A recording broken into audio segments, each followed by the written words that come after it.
Now, on 105.9 FM and streaming worldwide on the WMAL app, O'Connor and Company. And it's 8:07. It's our fourth hour. Cassie Smedile, you know what that means. It's Stevie Wonder time to get us fired up. The best time of the week, Larry. Right? It really is. Except for Friday. Cassie Smedile joining us here this morning on this Thursday. By the way, I got a lot of text messages and tweets about Julie Gunlock. Julie's fine. She's taking a couple of days off. She'll be back Monday. Everybody chill. The second you hear a new voice or the people's routine gets disrupted in some way, it's like, what's happening? What happened? Everything's fine. I mean, as far as I know, everything's fine. Let's get into it here with KT McFarland, former Deputy National Security Advisor to President Trump, author of the very important book about that first term of Trump called Revolution. KT, good morning. Thanks for joining us. Well, it's always a pleasure. Thank you. Well, we had quite a scene there on Monday, a remarkable moment. The hostages freed and released. They got to meet with President Trump. President Trump addresses the Knesset. He goes to Egypt with Arab leaders, European leaders. They signed the treaty. Everything's looking great. But now you're starting to see signs already that Hamas is, well, acting like Hamas. So where do you think things stand right now? Oh, I think there's sort of several moving pieces. One, there's not just one Hamas. There are really two Hamases. Hamas is the negotiators who were in Doha, the guys who were terrorists who now wear suits. Those are probably the guys who said, yes, we agree with the Trump 20-point peace plan. Then there are the guys that are on the streets in Gaza City. And they're not a unified command structure. They're probably gangs of them. And are they going to lay down their weapons? Those are the guys with weapons. Are they going to lay down their weapons? Right. Are they going to get amnesty? Maybe not. Maybe they just want to be martyrs and fight to the finish. But in a weird way, if Hamas, the guys in the street, gang fighters, if they decide they're going to fight to the end, it's almost like, make my day, guys, because President Trump has given the directive to Israel to just go wipe them out. And remember all the countries in the world, they've signed on, so everybody's agreed, wipe Hamas out. Is there a third way, if I may? Is there a possibility of maybe a respected military leader or a military leader from a respected nation who can sort of oversee this disarmament process and sort of force the issue? So Israel, because if Israel tries to do that, we're right back where we started. Where we started. Is there someone else who or some other entity that could actually oversee this that we would trust that could actually effectively get this done? Yeah, and I think the groups that you're talking about, or maybe it's not just one country, one leader, but a collection of leaders, although they're not yet organized in the sense of a military unit. But if you looked up at the podium, who was President Trump singling out? Who did Trump sign this agreement with? Well, it was with Turkey, with Qatar, with Egypt. Yeah. And so those are the likely ones to provide sort of a regional, shall we say, security. And again, if Hamas doesn't turn in its weapons and doesn't get amnesty, I can see a situation where all those countries are working together, maybe with Israeli intelligence, U.S. intelligence, overseen by the Board of Peace that President Trump is running. One last question on this about the Board of Peace, and then I want to pivot to Zelensky in Ukraine. How important is the other people that President Trump had there in Egypt, this Board of Peace, and the financial interests who truly do finally seem committed to actually bringing some of their Arab money to the table, not for terrorist activity, but actually to build a civilization in these territories? Is that really going to happen, or are we being naive here that there's going to be a financial interest? And as soon as these countries do have a financial interest, maybe we can finally turn the page on the last 60 years of terrorism.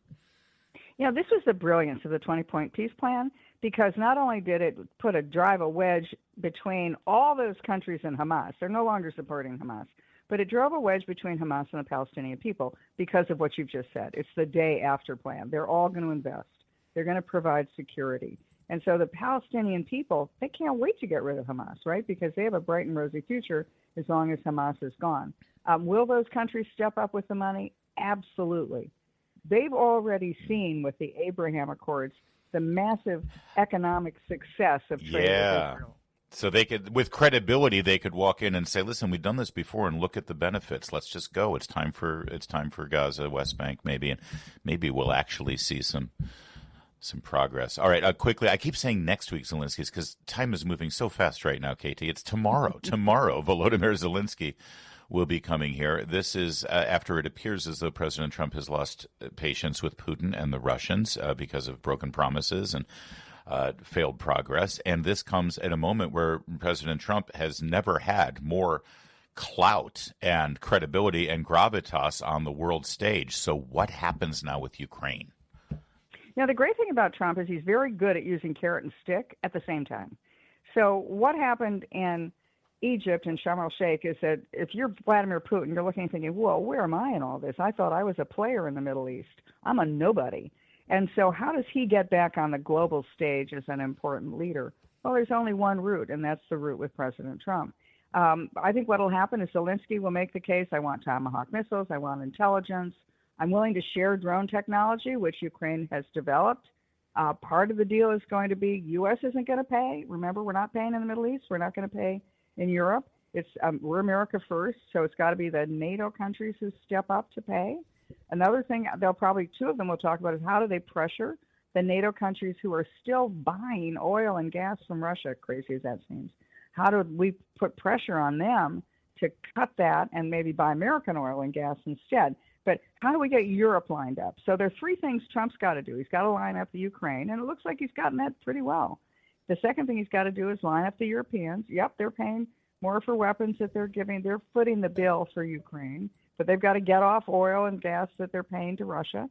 And the final part of the piece is Putin, and Trump will use carrots and sticks. The stick is the Tomahawk missiles and the weapons. The stick is a threat of massive economic sanctions against Russia. And then the carrot is good relations with the world. The war is over. You get to keep some of Ukraine, but you have a relationship with the most powerful man in the world going forward. I love how you laid all of that out, but seeing the news of India agreeing to no longer get their oil from Russia, is that enough for a pressure point for Putin, or does it have to be everybody who pulls out? I mean, what's going to force them to bend? That's a great question, and I think that the India part of it was really important. And I think it was not by accident that the Pakistani leader was able to speak at the Sharm el-Sheikh meeting, right? India's mortal enemy. So all of a sudden, President Trump, is he nodding to Pakistan? Maybe India needs to get back into the good graces of Donald Trump. So yeah, that's really critical. But what about the others? You know, the money that the Europeans are spending to enrich Russia, in the greater scheme of things, it's nothing compared to what China's doing, but it's symbolic and it's important. So, you know, when is Russia going to feel the squeeze? Well, China will buy up all the extra oil. We know that. But the trade war with China is yet to come. And I think one of the things I'm watching is how quickly are we building U.S. rare earth mineral capabilities?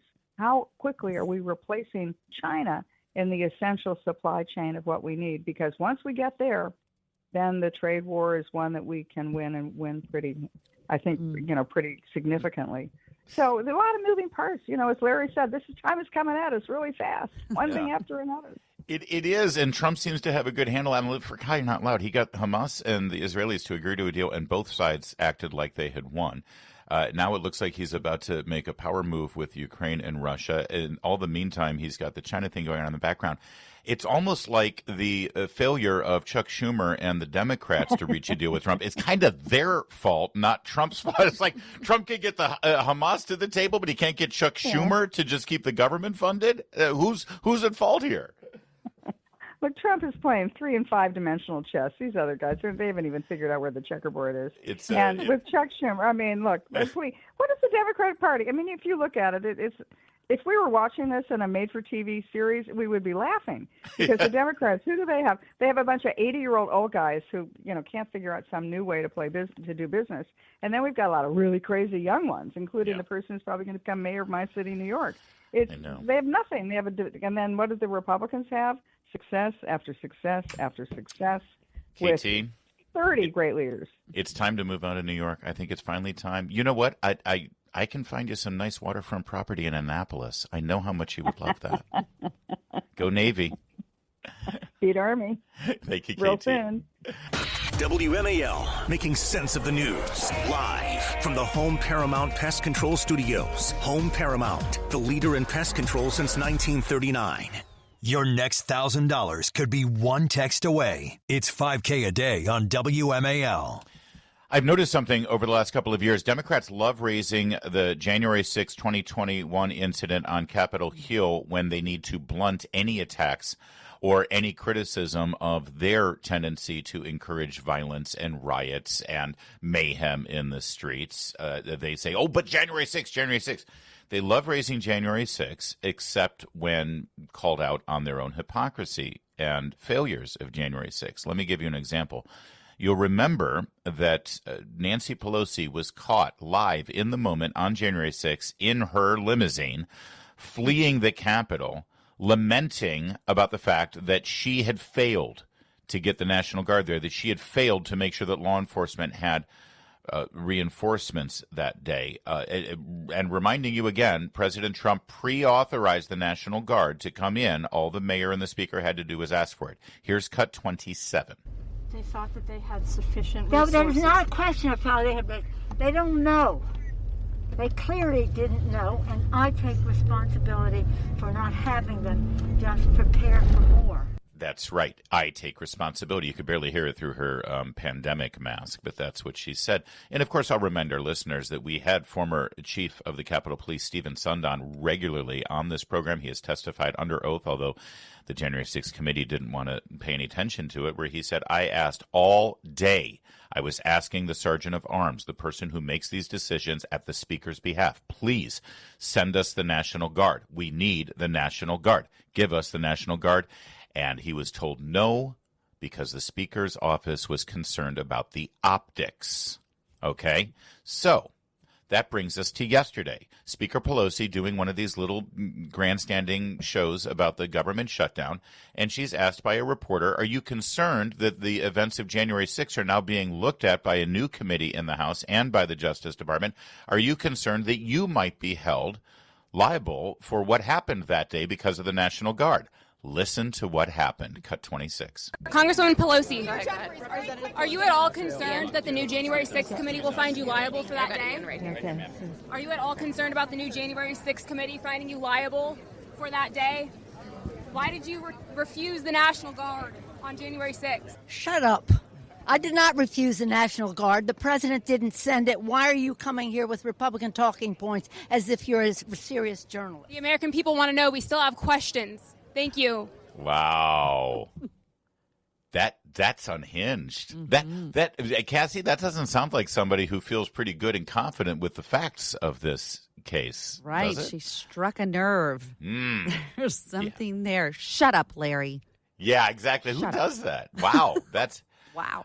And I was concerned her teeth were going to fall out when she did that too, by the way. Real fast, just I want to hear it one more time. It's super important. Hang on. Sorry. Here it is. Shut up. I did not refuse the National Guard. The president didn't send it. Why are you coming here with Republican talking points as if you're a serious journalist? By the way, how often do we see Democrat reporters repeating Democrat talking points, and they're the ones who we're told are the serious journalists? Right. That's not a Republican talking point, by the way. It's the fact. Chief Stephen Sundon He has testified under oath, and he has repeated his story over and over again, and he has documented proof. He asked for the National Guard on January 3rd, on two occasions. January 3rd at 9:24 in the morning and at 11:53 in the morning. They were told, no, we don't want to do that because of the optics. On January 6th, at 12:58, at 1:05, at 1:21, at 1:28, at 1:34, at 1:39, at 1:45, at 2:01, he asked for the National Guard from the Sergeant of Arms representing the Speaker of the House, and at each of those occasions he was denied. Wow. That's just the documented fact. She refused to call in the National Guard, and now she's lying about it. Shut up, Larry. When you have nothing else to say, it always works, doesn't it?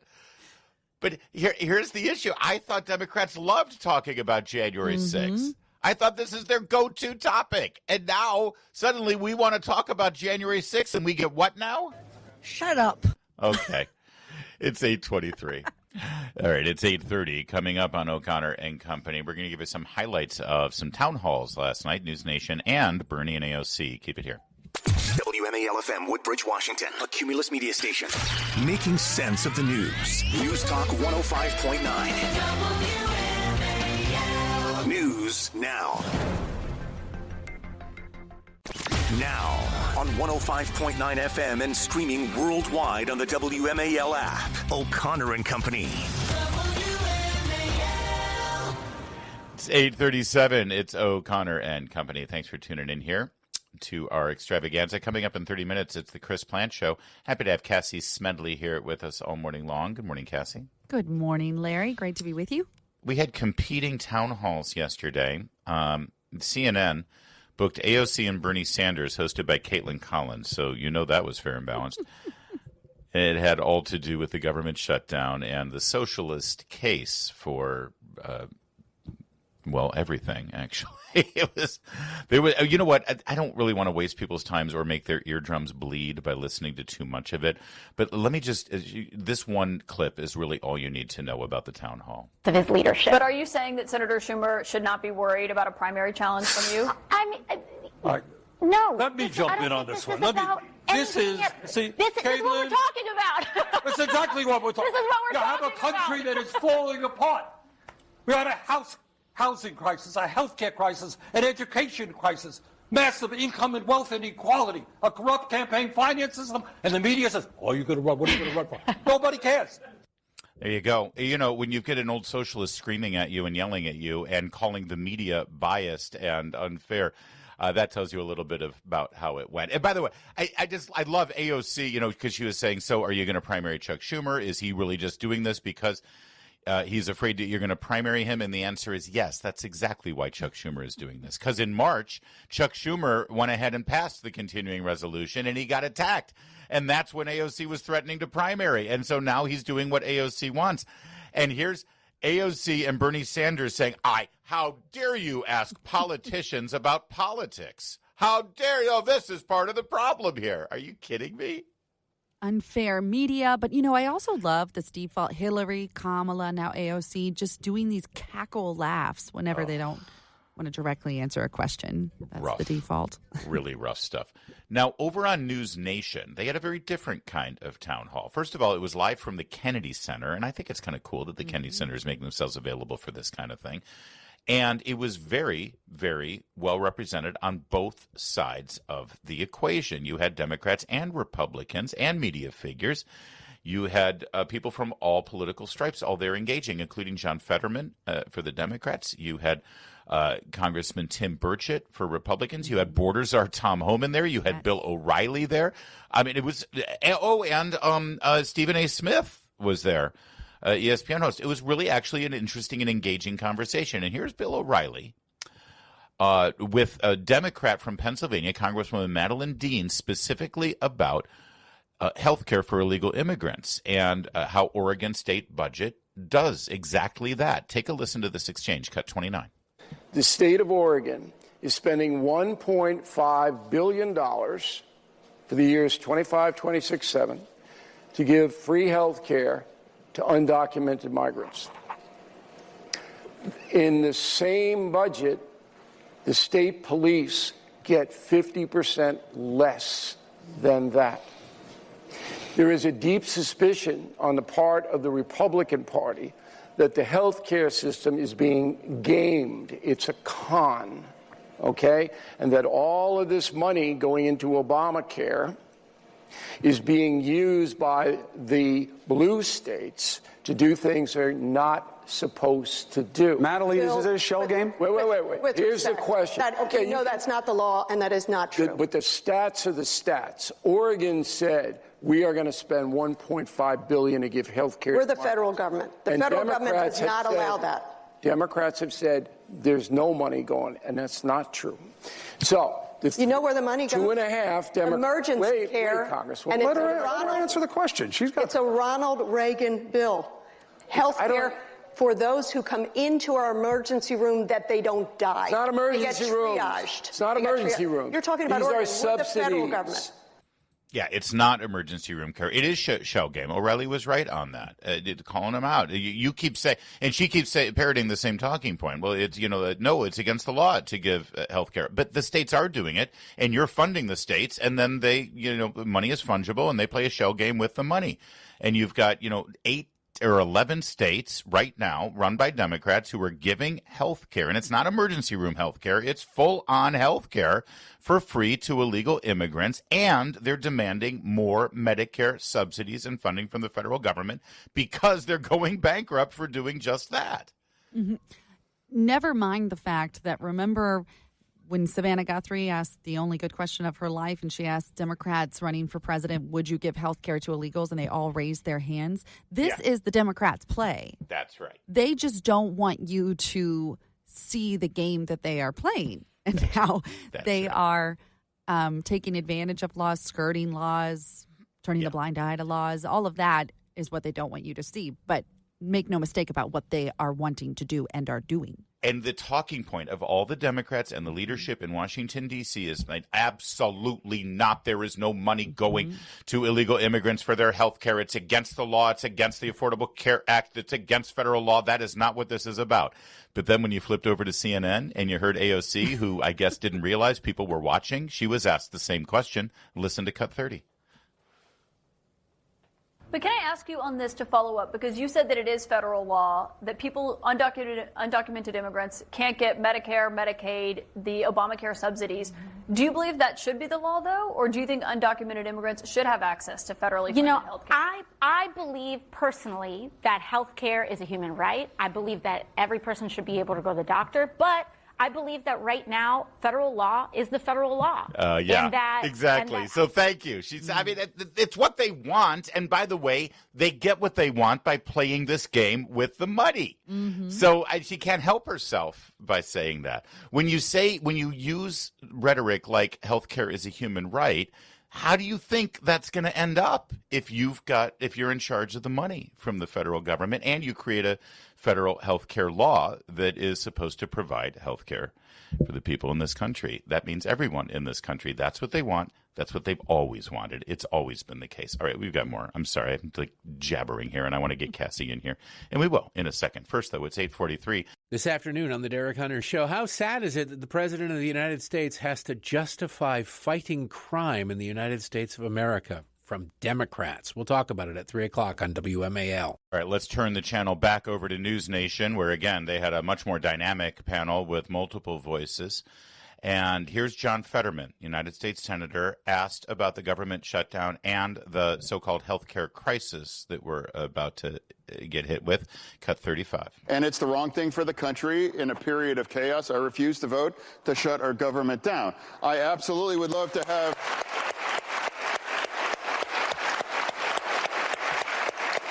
I would love to have a conversation about extending the tax credits for health care. Absolutely. But I would remind everybody, too, this was designed by the Democratic Party to expire at the end of the year. Thank you. You never hear that on these shows.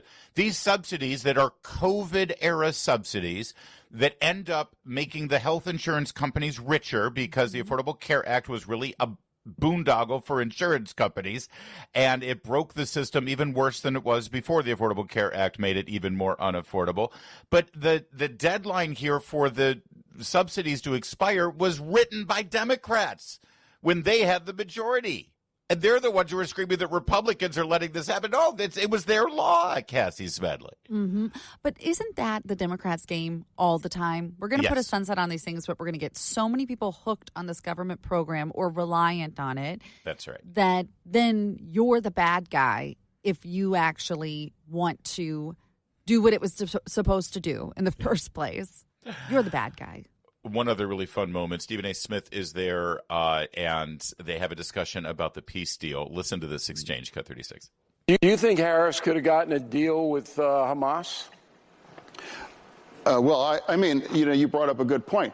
I think I was the only Democrat early on to give President Trump credit for the peace deal. Why wouldn't you? Do you think Harris could have gotten it? Well, again, I don't know. She's not the president. But where I'm at right now, it's like Ask any of the hostages or their families. They think President Trump was a hero and he deserves, the kind of deal for that thing. I think that was really a remarkable development. Do you think Harris could have got him out? No. I think it's a silly question. It's a what? I think it's a silly question. Wait. You agree that it's a silly question? That's why they're clapping. Okay. They're clapping because they... Security!